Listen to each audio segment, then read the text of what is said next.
जय बोली अहिंसा परमो धर्म की। शासन नायक भगवान महावीर स्वामी की। आचार्य भगवान श्री कुंद कुंद महाराज जी की। आचार्य गुरुवर श्री विद्यासागर जी महाराज की। मुनिवर श्री प्रमाण सागर जी महाराज की।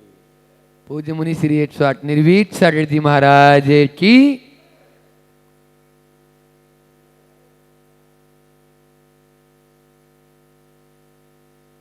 यात्रा जीवन विकास की चल रही है और पिछले दिनों हमने 10 लक्षण महापर्व के निमित्त से अपने परिणामों की निर्मलता और आत्म कल्याण के लिए कुछ सूत्र सुनने और समझने का प्रयास किया। हमें ध्यान है जब 11वीं या 12वीं कक्षा में एक प्रमेय आता था, प्रमेय, उसमें 8 नंबर का एक प्रश्न होता था। तो सबसे पहले क्या सिद्ध करना है ये लिखा जाता था और उसके बाद बीच का मेथड होता था, अंत में निष्कर्ष में कि हमने ये सिद्ध किया, इस पे भी 2 नंबर होते थे।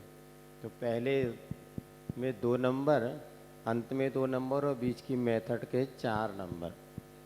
बीच में ना भी लिखवाओ तो अंत में क्या सिद्ध किया इतना तो लिखना सभी विद्यार्थी लिख ही देते थे। इसी प्रकार से हमने सर्वप्रथम उत्तम क्षमा धर्म से बात प्रारंभ करते हुए कि हमें ये सिद्ध करना है, क्योंकि उत्तम क्षमा मार्दव आर्जव भाव हैं, ये हमारे स्वभाव थे। इस स्वभाव की उपलब्धि के लिए हमें पुरुषार्थ जो किया था और पुनः क्षमा वाणी पर्व मनाते हुए कि हमने अपने उस कथ्य विषय को सिद्ध कर लिया है, इस प्रकार से अपना वह जो गणित है पूर्ण हो जाता है। अभी आप लोग प्रतिदिन पूजन करते थे और पूजन के अंत में एक भावना सभी लोग बाते थे, शास्त्रों का हो पठन सुखदा लाभ सत्संगति का। तो मूल इसमें एक बिंदु जो शास्त्रों का हो पठन सुखदा, संसार का हर प्राणी अपने जीवन को सुखी बनाना चाहता है और सुख की प्राप्ति के लिए सुबह से शाम तक पुरुषार्थ करता है, लेकिन वो सुख कहाँ हमें मिलेगा? तो आचार्य कहते हैं शास्त्रों का हो पठन सुखदा। यदि कोई जीवन में सच्चे सुख को देने का कोई साधन है तो है शास्त्रों का पठन। ज्ञान समान न आन जगत में सुख को कारण, ये भी कहा है सम्यक ज्ञान के सिवाय और कोई दूसरा हमारे लिए सच्चे सुख का साधन नहीं है। तो इन पिछले दिनों में हमने देखा बहुत से लोगों ने अपने मनोभाव बनाया कि अभी हम प्रतिदिन शास्त्र का स्वाध्याय करना है, क्योंकि स्वाध्याय के माध्यम से हमारा अज्ञान रूपी अंधकार मिटने वाला है। जब हम लोग दक्षिण भारत की यात्रा पर गए और चूँकि दक्षिण भारत में देखा कि कुछ द्रव्य क्षेत्र काल भाव की परिस्थितियाँ ऐसी बन रही हैं कि श्रावक जैन कुल में जन्म तो ले आए, किंतु जन्म लेने के बाद भी जैसे तत्व ज्ञान की रुचि या स्वाध्याय का माध्यम से जो तत्व का बोध होना था वो उनके सामने उतना उपलब्ध नहीं हो पाया। आचार्य महाराज ने यही कहा था, दक्षिण भारत में सबसे ज़्यादा आप यदि कुछ प्रचार प्रसार करना चाहते हैं तो प्रत्येक श्रावक को स्वाध्याय के माध्यम से जोड़िए। और पूज्य नियम सागर जी महाराज, अक्षय सागर जी महाराज, उन्होंने वहाँ पर इस क्षेत्र में बहुत पुरुषार्थ किया और छोटे छोटे गाँव में जो मढ़ा जिसको कहते खेत में रहने वाले परिवारों ने भी स्वाध्याय करना प्रारंभ कर दिया और उनके जीवन में एक आमूल चूल परिवर्तन आया। सच्चे देवसास गुरु के स्वरूप को समझा और जीवन में जीवन जीने की कला भी उन्हें समझ में आई। आज बहुत से श्रावक हैं जो कि अपने जीवन में स्वाध्याय तो करना चाहते हैं, किंतु स्वाध्याय कहाँ से प्रारंभ करें, कैसा प्रारंभ करें? जब गुरु महाराज पढ़ाते हैं तो बहुत अच्छी बात समझ में आ जाती है, और अब जब कोई ग्रंथ खोल करके हम पढ़ने बैठते हैं तो 2-4 दिन तो थोड़ा उत्साह आता, बाद में टाएं टाएं फिर लगता है यार अब समझ में नहीं आ रहा या समय नहीं है। कई बार समय होता है किंतु हमें विषय समझ में नहीं आता। कई श्रावकों की ये समस्याएं हैं, वो हमेशा हमारे पास लेकर के आते हैं, महाराज कौन से ग्रंथ का स्वाध्याय करें, क्या करें, वो कैसे करें। स्वाध्याय करना जितना महत्वपूर्ण है, उसको किस तरीके से किया जाए कि हमारी रुचि बनी रहे। जैसे माँ जब भोजन बनाती है तो उस भोजन में सबसे ज़्यादा इस बात का ख्याल रखती कि खाने वाले की रुचि उसमें बनी रहे। तो कैसे क्या करें, तो अभी हम आज मात्र आपको एक पढ़ने की कला बताते हैं कि कैसे आप पढ़ें कि आपकी रुचि बनी रहे। क्या पढ़ना ये महत्वपूर्ण नहीं है। आज सभी मंदिरों में बहुत सारे ग्रंथ रखे हुए हैं जो सिद्धांत संबंधी भी हैं और उपदेश संबंधी भी हैं। तो जो भी अपन पढ़ते हैं उसमें जब आप विचार करेंगे कि बहुत सी बातें जो हमें समझ में आती हैं और बहुत कुछ बातें ऐसी होती जो समझ में नहीं आती, और हम क्या रूटीन के तौर पर उसको पढ़ते लगते हैं, तो पढ़ते पढ़ते वह आनंद नहीं आता। इसलिए एक हाइकू बताया था आपको पहले, शब्दार्थ जानो भावार्थ प्रकट हो आनंद झरे। अब उदाहरण के तौर पर आपको बताते हैं, जैसे आचार्य श्री महाराज ने मूक माटी महाकाव्य लिखा है, और मूक माटी महाकाव्य एक ऐसी अनमोल कृति है जिस पर अनेकों पीएचडी हो गई और भी विद्वानों ने अपनी अपनी समीक्षाएं वगैरह लिखी। हर विद्वान ने उसको अपनी अपनी तरीके से पढ़ने और समझने का प्रयास किया।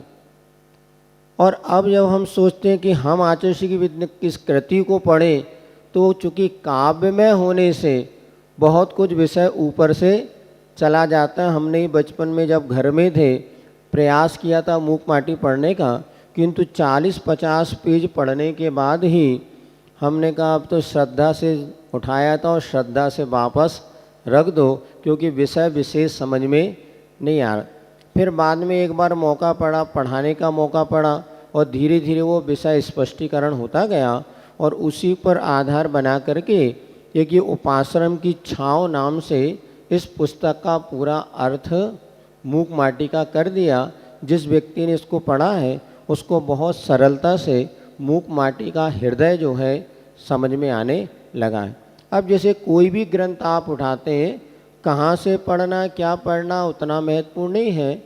तो जैसे हमने ग्रंथ उठाया तो ग्रंथ में क्या विषय है, पहले ये समझने का प्रयास करें कि कोई भी ग्रंथ जो हमारे सामने है वो किस विषय का प्रस्तुतिकरण कर रहा है, या इतना भी नहीं आ रहा है तो कहीं से भी कैसे भी उसको पढ़ना प्रारंभ करें। जैसे अपन ने पुस्तक खोली, इसमें एक कंकरों की कमी मिला माटी से मंत्र, एक सब्जेक्ट हुआ ये कि जब कुंभकार उस माटी के जीवन को उन्नत बनाने के लिए उसने माटी को खोद करके उपाश्रम में लेकर के आया, और माटी के मन में अपने जीवन के विकास का भाव उत्पन्न हुआ, इधर कुंभकार के मन में उसको उन्नत बनाने का भाव उत्पन्न हुआ। अब वो माटी जो है उपाश्रम में लाई गई। उपाश्रम किसे कहते हैं, तो जहाँ पर माटी को घट का रूप प्रदान किया जाए उसे कहते हैं उपाश्रम। अब यहाँ पे जैसे अपन ने एक हेडिंग लिखी, कंकरों की कमी मिला माटी से मंत्र। तो जो माटी को छाना गया तो कंकर ऊपर रह गए, मिट्टी नीचे आ गई, और वो सारा का सारा प्रसंग यहाँ पर अपने को पढ़ने को मिलेगा। परम दशा ऋजुता की, एक शब्द आया परम दशा ऋजुता की। परम यानी क्या हो गया, उत्कृष्ट, दशा माने स्थिति, ऋजुता माने सरलता की। अब जो अपन ने हेडिंग पढ़ा है, जो शब्द पढ़ा है, पहले उसको अर्थ हम समझने का प्रयास करें कि परम दशा जो ऋजुता की कही गई है इसका अर्थ क्या है। क्योंकि जब तक आप इन दो शब्दों का अर्थ नहीं जानेंगे, आगे आप कितना भी पढ़ लीजिए आपको आनंद आने वाला नहीं है। तो परम दशा ऋजुता की, ऋजुता माने होता है सरलता, और उत्कृष्ट स्थिति, ये इसकी हेडिंग हो गई। अब देखिए आगे अपन पढ़ते हैं, गधे की पीठ पर लदी माटी को उपाश्रम के प्रांगण में उतारा गया। अब देखिए पढ़ने का तरीका, कैसे आपको रुचि नहीं उत्पन्न होती बताइएगा। फिर अपने आप आपको जिज्ञासा पैदा होनी चाहिए। किसी भी विद्यार्थी का एक लक्षण हुआ करता है उसको जिज्ञासा। अब आगे क्या, इसका अर्थ क्या? तो गधे की पीठ पर लदी माटी को उपाश्रम के प्रांगण में उतारा गया। इसमें क्रिया क्या हो गई बताइए? उतारा गया। किसको उतारा गया? माटी को उतारा गया। कहाँ पर उतारा गया? उपाश्रम के प्रांगण में उतारा गया। कहाँ पर लदी थी माटी? गधे की पीठ पर। अब जो एक पंक्ति आपने पढ़ी ना, सीधे आगे नहीं पढ़ना, अब फिर से उसको विचार करो। क्या कहा गया एक शब्द में? जो एक पंक्ति हमने पकड़ी, एक शब्द में क्या कहा गया? क्रिया क्या हो गई? उतारना। अब देखो, गधे की पीठ पर लदी माटी को उपाश्रम के प्रांगण में उतारा गया। इतनी बात आई समझ में? फिर से क्या किया गया? उतारा गया। किसको? माटी को। कहाँ से? गधे की पीठ से। कहाँ पर? उपाश्रम के प्रांगण में। अब देखो ये इतना भाव होगा आपको। अब इसकी आगे फिल्म बनाइए दिमाग में कि इधर गधा खड़ा है, उसकी पीठ पर माटी लदी थी। अब यहाँ पर उपाश्रम जहाँ पर घट बनने वाला है, उधर माटी को उतारा गया। अब नीचे उतार के पटक दिया। किसको पटक दिया? माटी को। अब अगली पंक्ति, माटी को छानने के लिए बारीक तार वाली चालनी लाई गई। इतनी देर में तो अपन पूरी लाइन पढ़ देते, नहीं, उसको आप तोड़िए। कहाँ पर आप उसको अलग अलग कहना चाहिए ब्रेक दे सकते हैं, रुक सकते हैं, फिर आगे समझ के पढ़िए। माटी को अब क्या करना? छानने के लिए बारीक तार वाली चालनी लाई गई। अब क्या हो गया? चालनी लाई गई। क्या लाई गई? क्यों लाई गई? माटी को छानने के लिए। कैसी है वह चालनी? बारीक तार वाली चालनी लाई गई। अब देखो ये दो पंक्ति का भाव अगर आपको समझ में आ गया ना, आगे की चार पंक्ति और पढ़ लेंगे। इसलिए आशीष ने कहा ज़्यादा नहीं, ज़्यादा बार पढ़ो और समझ के पढ़ो। 80% विषय आप सबके दिमाग में है, समझते हैं, किंतु जल्दबाजी के कारण हम सब उसको भाव हमारे भीतर आता नहीं और आगे हम बढ़ जाते हैं। अब क्या हुआ? माटी को छानने के लिए क्रिया क्या हो गई? छानना। किसको छानना? माटी को। उसको छानने के लिए क्या लाया गया? चालनी लाई गई। चालनी कैसी है? बारीक तार वाली। अब आपके दिमाग में फिल्म बनना, ये प्रारंभिक दशा में अगर आपने इतना पकड़ लिया ना, तो आगे आपको फिर फ्लो बनेगा। अब चालनी है बारीक तार वाली। बारीक तार वाली करता आ गया समझ में? मोटी भी छन्नी होती है और बारीक तार वाली भी होती है। अब आपको इसमें स्वयं लगाना पड़ेगा। हमें मिट्टी को छानना है तो बारीक तार वाली चाहिए। यदि मोटी तार वाली हो तो सब कंकर पत्थर भी नीचे आ जाएंगे, तो कैसे छनेगा? तो माटी को छानने के लिए बारीक तार वाली चालनी लाई गई। शिल्पी स्वयं माटी को छान रहा है। कौन छान रहा है? शिल्पी स्वयं। किसको छान रहा है? माटी को छान रहा है।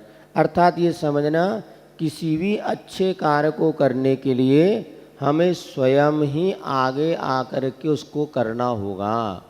बिना मरे स्वर्ग नहीं होता। यदि आप व्रती बने हैं तो सबसे बड़ी बात एक ही समझना, यदि हमें अपने व्रतों की सुरक्षा करनी है तो स्वयं अपना काम अपने हाथ से करना हमें सीखना होगा। भरोसे की भैंस पड़ा ब्याती है। एक बुंदेलखंडी कहावत है, पड़ोसी की भैंस पड़ा में आती है। अर्थात दूसरों पे विश्वास करके आप कभी भी अपने व्रतों का पालन नहीं कर सकते। सुन रहे हैं आप लोग? अभी 10 दिनों में हमने जो व्रतों का पालन किया, इन व्रतों को यदि निर्दोष आगे भी व्रत पालन करना चाहते हैं तो अपने को अपना काम स्वयं हाथ से करने की आदत डालनी होगी। महाराज हमने नियम ले लिया कि हम अष्टमी चतुर्दशी शुद्ध भोजन करेंगे। अब भैया शुद्ध भोजन तो करोगे, लेकिन पानी कहाँ से लाओगे? तो महाराज कुएं से बुलवा लेंगे। गया बुलवा लेंगे कि हम स्वयं लेकर के आएंगे। आप स्वयं कुएं के पास जाएं, अपनी रस्सी बाल्टी लेकर के जाएं और उस पानी को खींचें और जो बिलछानी है उसको यथा स्थान आप विसर्जित करें, तब तो आपका व्रत निर्दोष पलेगा। नहीं भैया पानी भर के ले आना तुम, हमारा आज व्रत है। अब वो पानी भरने गया, उसने कैसे पानी निकाला, कैसे पानी छाना, और छानने के बाद जो जीव बचे उनका क्या हुआ ये तो देखो। अनंत नाम सत्य हुआ कि रक्षा हुई? उन जीवों की रक्षा कैसे होगी? तो हम जब कभी व्रती बने, ये समझना पहली शर्त हमारे सामने है, अपना काम हम स्वयं अपने हाथ से करेंगे तो व्रतों की सुरक्षा होगी। आज भी घर में कई ऐसी 80-80 साल की दादियां हैं जो अपना पूरा काम अपने हाथ से करती हैं। बेटा बहुओं का काम उन्हें पसंद इसलिए नहीं कि उनके मन में जीव दया का भाव नहीं है, तो व्रतों का पालन कैसे होगा? इसी प्रकार भोजन बनाना और अन्य कार्य करना, ये स्वयं शिल्पी माटी को छान रहा है।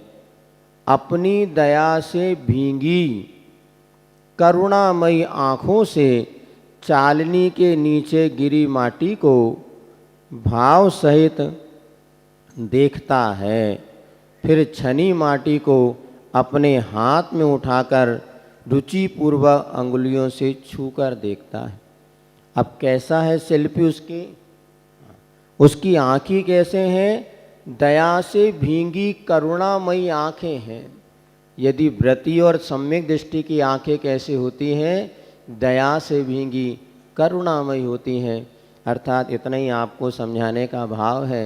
ऊपर से संकेत आ चुका है कि समय हाँ, तो कोई बात नहीं, इतना ही समझना। एक पंक्ति और आप समझ लें कि जो भी हम पढ़ते हैं उसमें क्या, क्यों, कैसे, कब, कहाँ, इसको ज़रूर लगाएंगे तो आपके पढ़ने में रुचि बनेगी। जैसे हम अपने घर से पैदल महाराज जी के दर्शन करने जिन मंदिर में आए, क्रिया क्या हो गई? आए। कहाँ पर आए? जिन मंदिर में आए। कहाँ से आए? घर से आए। कैसे आए? पैदल आए। क्यों आए? महाराज जी के दर्शन करने। इसी तरह एक पंक्ति आप जब पढ़ो, क्या, क्यों, कैसे, कब, कहाँ, माँ 4 पंक्ति भी आपने पढ़ ली तो आपको 10 मिनट स्वाध्याय में जो आनंद आएगा वो शायद पूरा पेज आप पढ़ने पर भी आनंद नहीं आएगा। इस तरह से आप स्वाध्याय की कला को सीखें। और जहाँ कहीं भी आप लोग अब शिविर के बाद अपने घर पहुँच चुके हैं, अब उसका स्वाध्याय को नियमित क्रम बनाएं तो निश्चित आपके जीवन में अपूर्व उपलब्धि होगी। और ज्ञान समान न आन जगत में सुख को कारण, ज्ञान के सिवा और कोई भी दूसरा ऐसा साधन नहीं है जो हमें संसार के दुखों से छुड़ा सके। और संसार के दुखों से छोड़ने के लिए हम नियमित शास्त्रों का स्वाध्याय प्रारंभ कर दें। भले 10 मिनट पढ़ें, किंतु इतनी अच्छी तरह से समझ के पढ़ें कि आपके जीवन में आनंद का झरना फूट पड़े। हम सभी सम्यक ज्ञान की आराधना से जुड़े। इसी मंगल भावना के साथ बोलिए आचार्य गुरुवर विद्यासागर जी महाराज जी की।